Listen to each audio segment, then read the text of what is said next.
Masih bersama saya Budiman Tanurjo di satu meja The Forum. Kang Gun-Gun, Hasan Azmi mengatakan dimasak saja menghadapi teror di Tembok. Apa yang Anda baca? Itu salah ucap atau gimana sih? Menurut saya ini ketidakcakapan dalam mengelola komunikasi publik ya.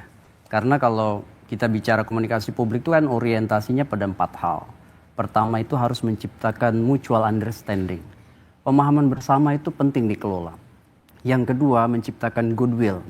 Niat baik orang untuk bekerja sama. Kemudian yang ketiga damage control. Mengontrol potensi kerusakan. Dan ini tentu terhubung juga dengan orientasi substansi kebijakan yang bisa lebih jelas yang keempat. Nah 4 hal ini penting dalam konteks komunikasi publik. Kalau tidak maka bukan menurunkan tingkat ketidakpastian dan ketidaknyamanan. Justru yang ada adalah menambah masalah. Contoh misalnya. Pernyataan dan gestur ya. Jadi diksi dan gestur soal masak aja itu sepertinya simple tetapi justru menambah bobot masalah. Karena bisa dianggap tidak empati, dianggap arogan, dianggap tidak kemudian ingin menyelesaikan masalah.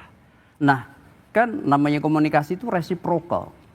Dia tidak bisa linear, tidak bisa searah, dia harus timbal balik. Makanya kemudian penting untuk bicara soal posisi. Hasan Azmi sebagai PCO itu kan komunikasi presidensial itu kan harus direktif, otoritatif, official.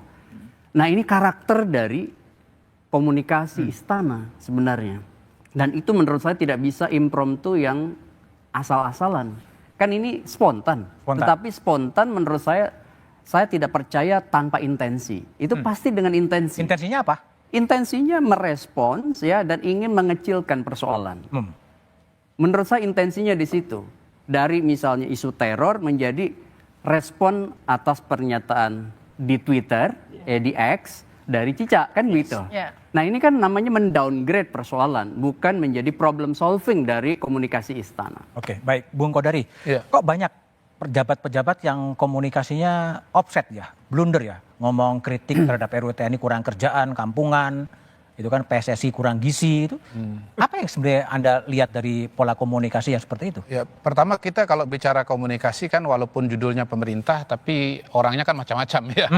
Orangnya punya latar belakang juga sangat bervariasi. Ada yang mungkin latar belakangnya akademisi, belum pernah di pemerintahan. Ada yang sebelumnya barangkali di jabatan itu baru dan relatif tidak pernah berinteraksi dengan media massa. Atau memang sudah punya kecenderungan-kecenderungan pribadi sebelumnya.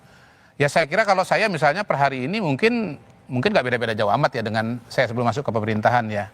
Saya pun pada hari ini terus terang juga baru bicara karena memang dari Presiden ada arahan untuk anggota kabinet itu lebih berkomunikasi dengan publik. Harus diakui juga bahwa ketika kita masuk pemerintahan itu kayak masuk rumah baru, Mas Budiman. Kita itu masih orientasi ruang, rumah baru, kemudian bahkan cari-cari perabot, lalu tata letaknya pun juga kita atur-atur begitu. Dan saya kira kalau kita pernah punya rumah, masuk rumah baru, mungkin sampai setahun itu kita masih terus ngatur-ngatur perabot. Acak-acakan gitu? Iya, masih ngatur-ngatur perabot. Nah, dalam kerangka itulah kemudian saya melihat semua proses ini adalah proses proses belajar ya.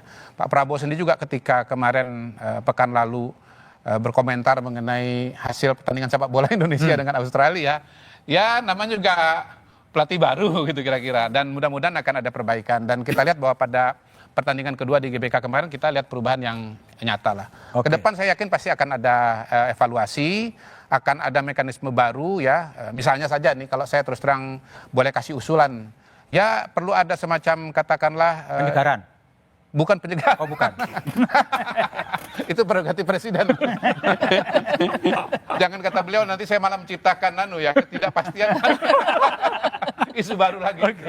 Jadi paling tidak begini, misalnya nanti ada dari tim komunikasi presiden itu memberikan update mengenai persoalan-persoalan yang muncul pada hari itu atau hari kemarin begitu, dan diberikan kira-kira koridornya pemerintahan itu orientasi atau arahnya ke arah kemana begitu. Jadi saya kira itu salah satu hal kecil tetapi mungkin nanti impactnya itu bisa besar begitu ya. Dan ya kalau saya pribadi saya menganggap komunikasi itu sama pentingnya dengan kebijakan publik begitu. Jadi kebijakan publik itu tidak berdiri sendiri. Jadi menjawab dari Mas Taufik ya, kalau menurut saya pemerintahan manapun juga Mas itu pasti memahami betul bahwa mereka tidak berada dalam ruang kosong, media itu adalah teman, media itu adalah partner, dan perspektif ini saya kira yang harus dikembangkan gitu Mas Budi. Bahwa media massa itu adalah teman, bahwa media massa itu justru kalau kita bisa berkomunikasi dengan baik, itu justru menjadi variabel yang membantu agar kebijakan publik ini menjadi lebih optimal gitu. Terus terang misalnya gini ya, saya cek kesehatan gratis di Kalimantan Selatan dan Kalimantan Tengah, saya menemukan bahwa tingkat partisipasi masih sangat rendah begitu. Nah, saya melihat opportunity dari mana? Dari teman-teman media gitu. Bagaimana supaya program yang begini bagus diterima oleh masyarakat, bahkan lebih jauh lagi, bukan cuma komunikasi, edukasi Mas. Karena ternyata banyak rakyat yang walaupun tahu ada cek kesehatan gratis, tetap nggak mau. Nanti kalau saya cek kesehatan gratis, saya tahu penyakit saya gitu loh. Nah, kayak begini kan harus edukasi, nggak cukup cuma diinformasikan. Baik, gitu. Bung Sentri sebagai Pemret Tempo gitu, apa sih yang Anda lihat dari pola komunikasi dari elit-elit pemerintahan Pak Prabowo ini kok terkesan semrawut gitu ya? Apa yang baca? Ya, semrawut sudah pasti Mas Budiman. Tapi kalau kita lihat ini organisasi besar. Ya, kabinetnya besar, badan baru dan program juga banyak. Tapi mengabaikan komunikasi publik. Nah, ini kan menjadi, ya kita bisa lihat dalam berbagai hal lah, bagaimana respon-respon yang kontraproduktif gitu. Jadi orang sudah langsung menangkap, oh ini tidak siap ini. Tidak siap. Padahal, ini kalau kita mengutip Mas Kodari tadi, seharusnya berbagai program itu komunikasi publiknya dulu dong. Rapikan, sampaikan ke publik, biar kita tidak terkaget-kaget nih. Oh ternyata PPh 12% gitu, PPN 12%, terus LPG, banyak hal yang Indonesia gelap, kabur aja dulu. Kan seharusnya ini kan anak-anak bangsa nih. Kami jurnalis, ini Cica itu warga negara yang seharusnya direspon oleh pejabat negara dengan baik. Kalaupun tidak ada simpati, minimal menenangkan. Oke, saya belum tahu, nanti saya cek. Itu Hasan Nasbi seharusnya ambil. Bukan malah menganggap, udah masak saja dulu. Jadi berbagai kekacauan ini menimbulkan ketidakpastian. Oke, Mbak Uni, ada kantor komunikasi presiden, ada 6 atau 7 juru bicara. Kenapa masih semrawut? Apa yang salah? Satu dikit menindaklanjuti soal ini ya. Tadi Mas Ujang mengatakan bahwa ada intensi untuk menganggap enteng ya, santai. Dan dia mengemasnya, kepala PCO mengemasnya dengan mengatakan itu sesuai dengan respons dari Cica di media sosial. Twitter. Saya rasa posisinya beda ya. Cica adalah korban ya, yang mendapatkan teror. Hasan Nasbi adalah kepala PCO. Sehingga responnya nggak boleh sama-sama dianggap seperti momen bercandaan atau dan respon menganggap enteng itu memang terbukti dari kalimat yang dia sampaikan pada saat klarifikasi. Dia mengatakan di klarifikasinya bahwa jangan persoalan teror ke Tempo jangan dibesar-besarkan. Jadi memang secara literal, secara ini dia memang ingin supaya masalah ini, teror ini tidak dibesar-besarkan, dan itu sikap yang tidak baik. Nah, soal komunikasi, sekarang gini pertanyaannya, sebetulnya kabinet ini memang besar, tapi belum pernah ada dalam sejarah kabinet Indonesia di mana ada pembekalan. Ada retreat di Hambalang, dan salah satu materinya adalah handling media. Saya menulis itu, yang memberikan materi adalah jurnalis dari Rumania, Ana Moraru, plus ada satu orang. Jadi whatever, tapi itu menjadi satu. Saya nggak tahu apakah itu yang mengikut menteri-menteri kepala badan itu benar-benar paham ya. Karena ya mungkin ini disampaikan dalam bahasa Inggris juga ya, mungkin ya. Terus atau mungkin capek atau segala macam. Tapi intinya ada, belum pernah ada. Dan yang kedua ada retreat di Akbar. Jadi ini pembekalannya tuh nggak pernah ada dalam sejarah kabinet. Ya harusnya ini lebih siap. Nah, yang kedua, tapi strukturnya kita lihat, jadi komunikasi kan tadi hilir ya, tetapi di hulunya itu juga bermasalah. Makanya saya mengatakan istilah yo-yo policy. Jadi kebijakan itu tidak dirumuskan dengan matang, mempertimbangkan kalau ini seperti ini maka akan dampak seperti ini. Kalau ini seperti ini, dampak seperti ini. Dilempar aja dulu ya. Ketika kemudian menimbulkan kehebohan dan protes di masyarakat, ditarik kayak orang main yoyo kan, ditarik, gitu.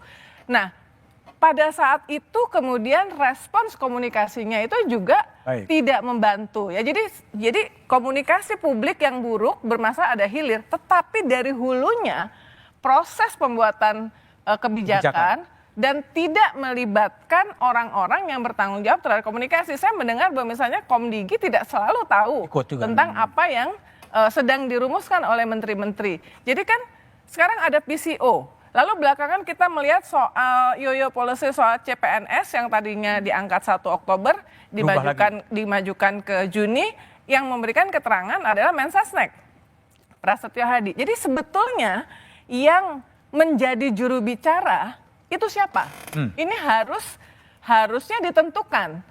Kita merefer kepada pola yang dilakukan saya rasa yang lumayan di era Presiden SBY. Cuma ada 1 juru bicara untuk urusan luar negeri, Dino Patijalal, 1 juru bicara untuk urusan dalam negeri, Andi Malarangeng.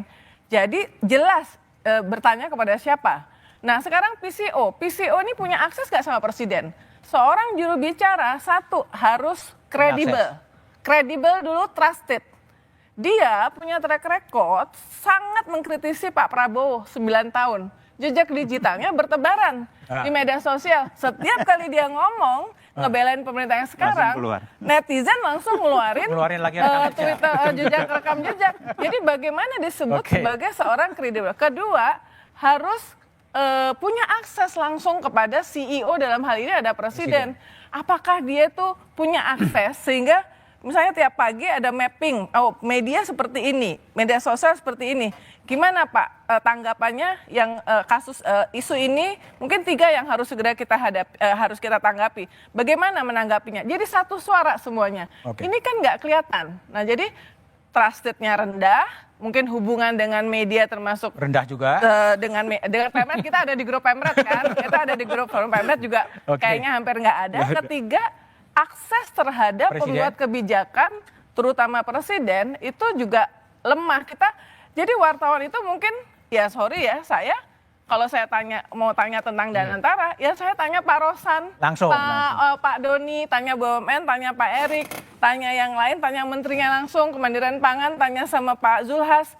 Ya nggak kepingin aja nanya sama PCO karena yang ini lebih menguasain gitu. Kenapa lebih menguasain gitu. Baik ya. Taufik, ini kan menarik ya. Komunikasi presidennya juga kemudian belum beres.